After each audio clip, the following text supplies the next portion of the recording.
So I want to talk to you about an experience I had on a long run a couple of days ago. So the context is I'd felt I needed to take some time to just be with myself. It's been quite a long time since I got to just be in my own space, like in my own living space, because I share a house. I've lived in a van, but that also felt quite cramped and not necessarily easy to relax in. I've lived with people and it's beautiful, but I felt that I needed to take some space for myself to make sure that I was actually showing up as my true self with others. And often when you don't have a really good relationship with taking care of yourself when you're by yourself, you feel taken care of when you're around others, and that is nice, but it can also be a distraction from what you're not sitting with when it's just you.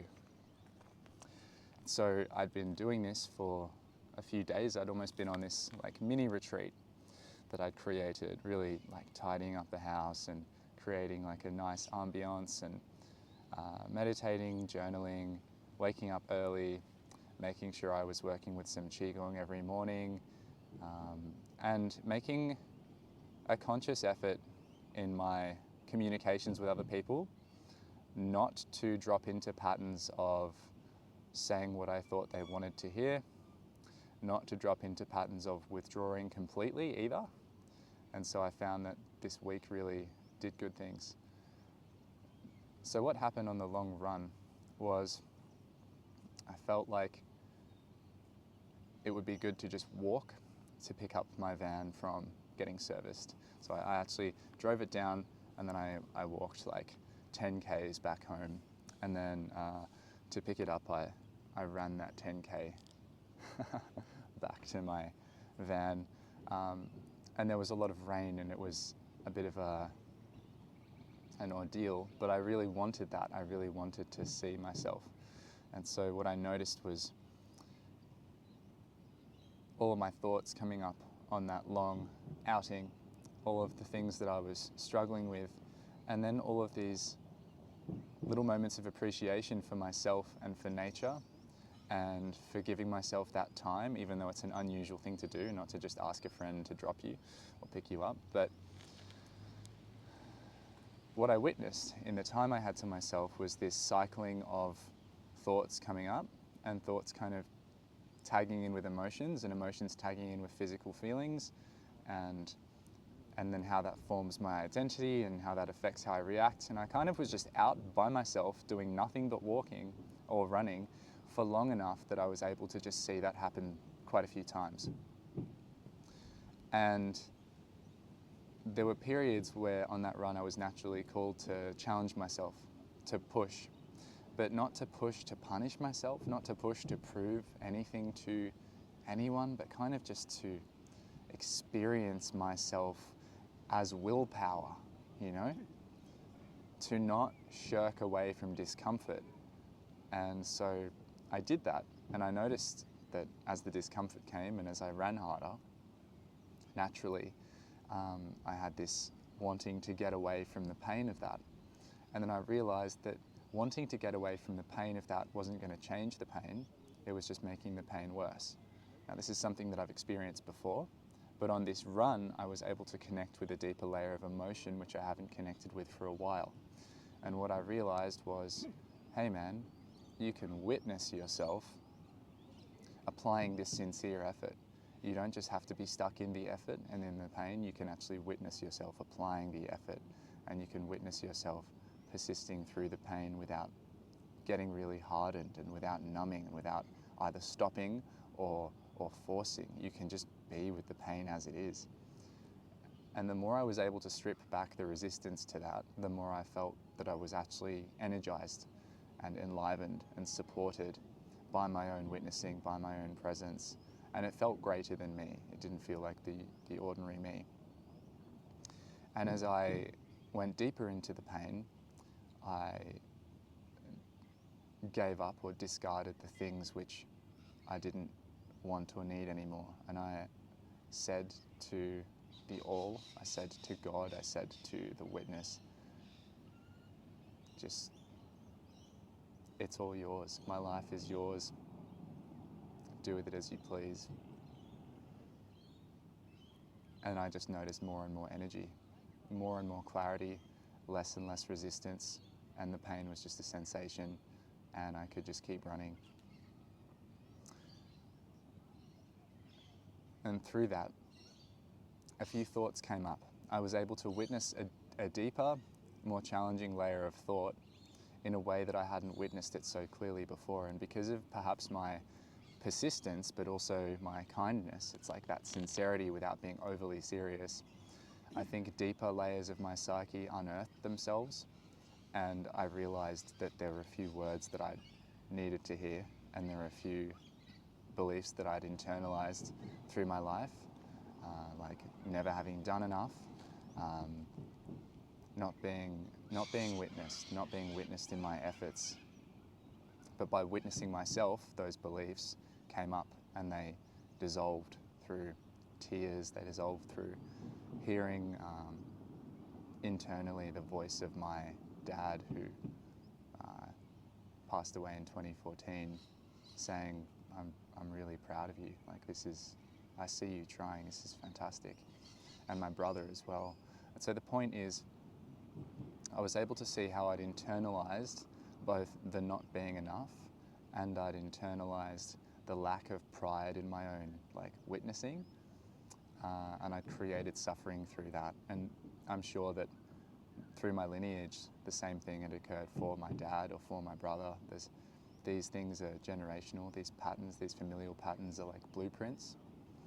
And through sincere effort to witness and be with our own process, whether it's painful or blissful or whatever the experience or emotion is that it contains, being with that and seeing it without reacting to it, and without reacting so much to our own reactions, just holding it all, being able to hold it for yourself, it's beautiful.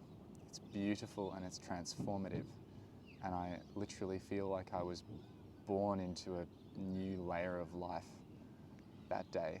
And the more I reconnect with the processes which led that to occur, the conditions which made that possible, the more I find that that experience is repeatable, and that the version of me who I am now is much more honest, is much more open, has less walls, is able to connect with people beyond my reactions to their own suffering.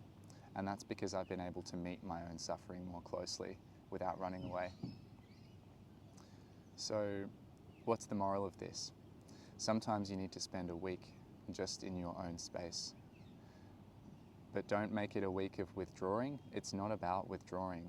It's a week of coming closer. It's a week of opening to more of life and more of what is true. It's not a retreat in the way that we use the word retreat. It's an immersion in the truth of life without the things that you're constantly reacting to.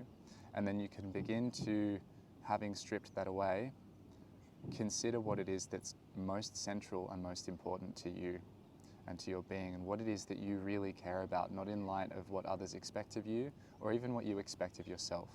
What is most important about life? And then I would suggest in that space, working with physical practices. I would suggest, because it's my experience and I can only speak from my experience, that something like a standing qigong practice or a horse stance or something which induces some discomfort but that you stay with, maybe a hatha yoga practice or a run or some long walks, lots of hydration, lots of purification, stillness and focus. I think that if you flex all of these willpower muscles and you explore what willpower really is in that week, and you tell the truth to yourself and to others from a space of knowing that it is for your best and for their best, I think it will be transformative for you as it has been for me. And I intend to factor this into my life more often as an actual ritualistic, ceremonial thing.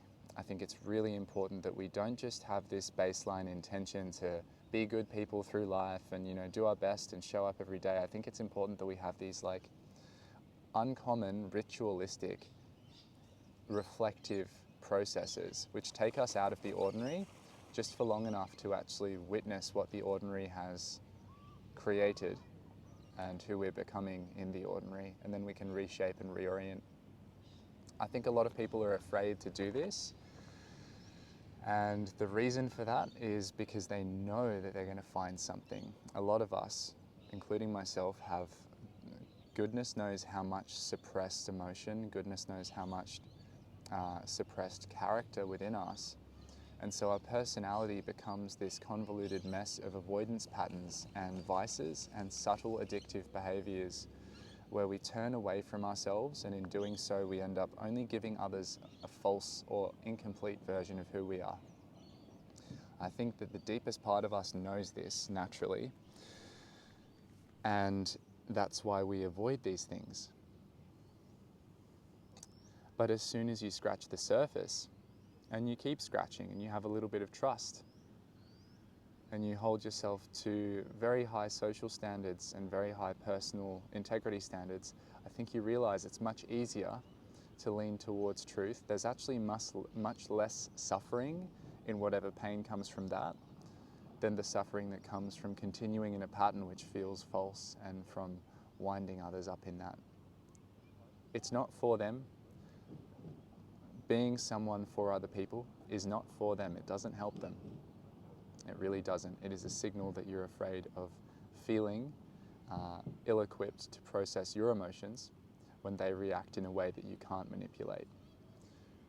So, speaking to myself and to whoever needs to hear this, that's it for today.